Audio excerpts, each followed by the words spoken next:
Kain na naman. Punta na ng kainan, guys.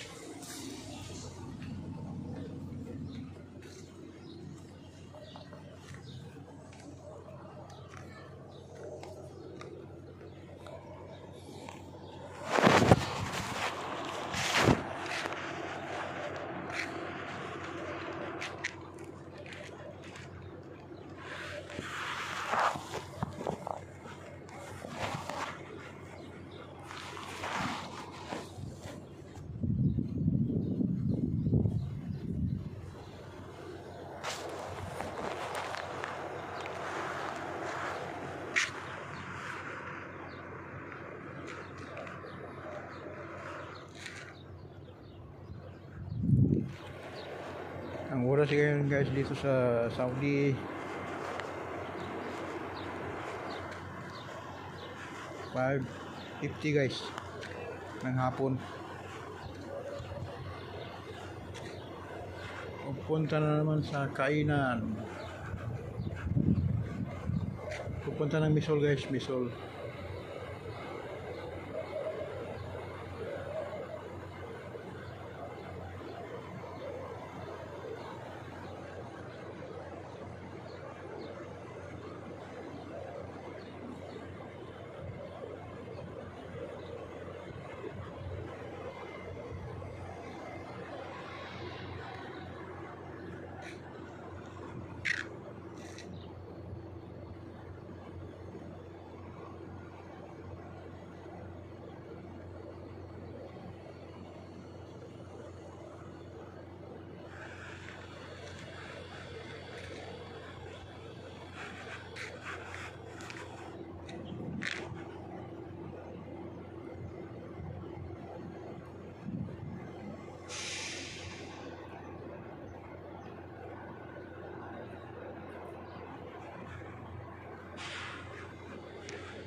Hmm.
Napanood ko pelikula, isang linggo ba? Ha? Isang linggo akong pinapanood. Ngayon lang natapos. Hindi matapos? Ngayon lang natapos. Ano ba yun? Ah, dahil ano? Dahil paputol-putol. Oo. Pupunta ng site. Tapos mahinto na naman. Oo. Ano nga? 16 hours yan?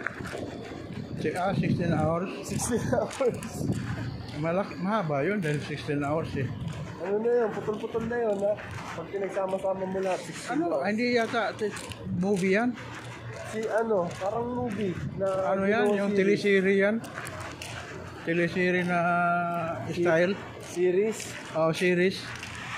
Dahil yung movie talaga na walang putol eh.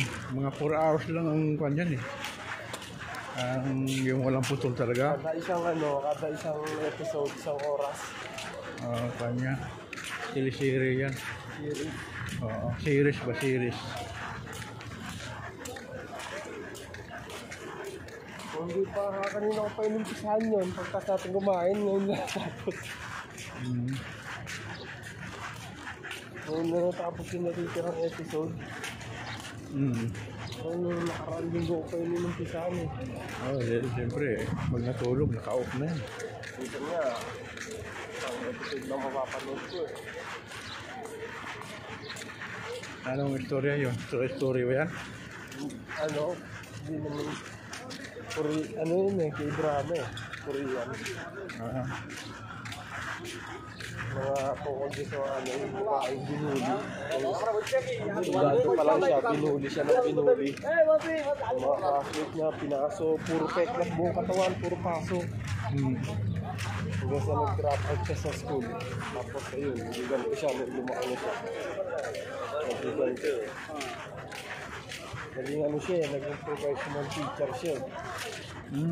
Pinagbiganto na niya yung mga nagbuhuli sa kanya nung high school pa raw sila. Mga pinagpapatay eh. Pinagpapatay niya, pero yung mga ginawa niya kaso, ay yung ginawa niya krimen, hindi siya makukulong eh, kasi hindi naman siya talaga yung pumatay eh. Kumbaga, ano, pinagsira-sira niya yung magkakaibigan para magpatayan. Ito isa, may sikreto. Nilabas yung isa. Ngayon, gaganto yung isa. Sira-sira niya, pati yung mga pamilya. Hindi nila sila nilaglaban-laban. Ito na sa bada relation ko lang.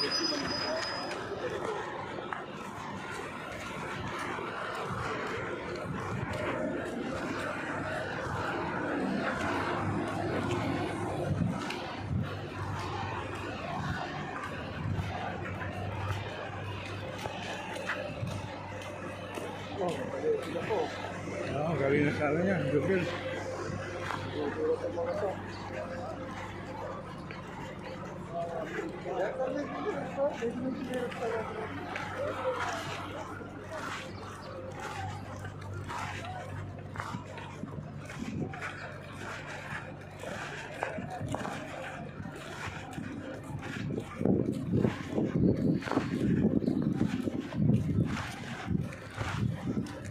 Ubos. Ubos yung isang botelya. Habang nagsiselfon. Ubos.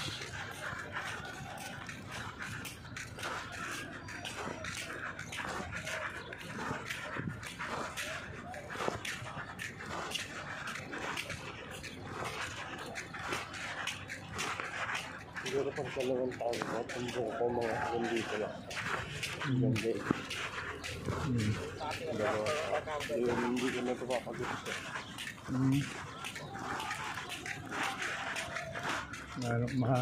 Pag humaba na ng gusto matirentas na yan.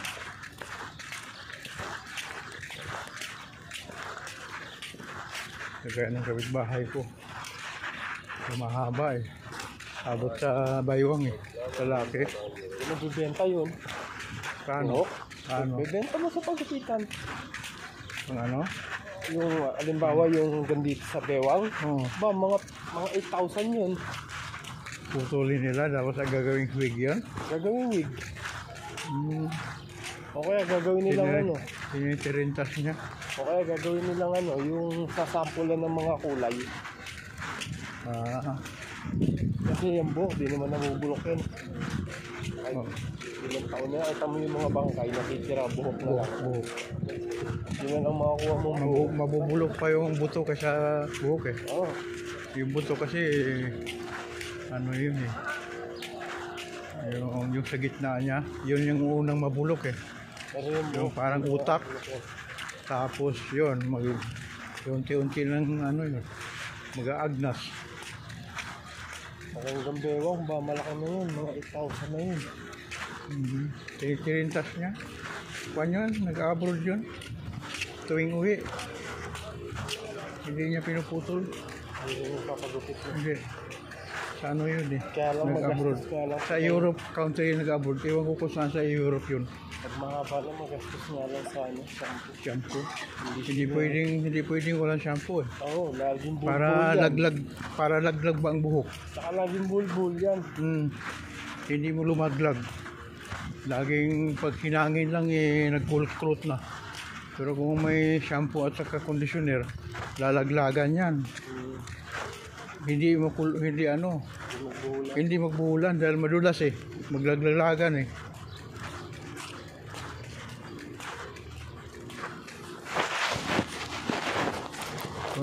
Maganda rin yung ano, ibang style naman. Oo. Sabi Sa akin naman, iba-iba.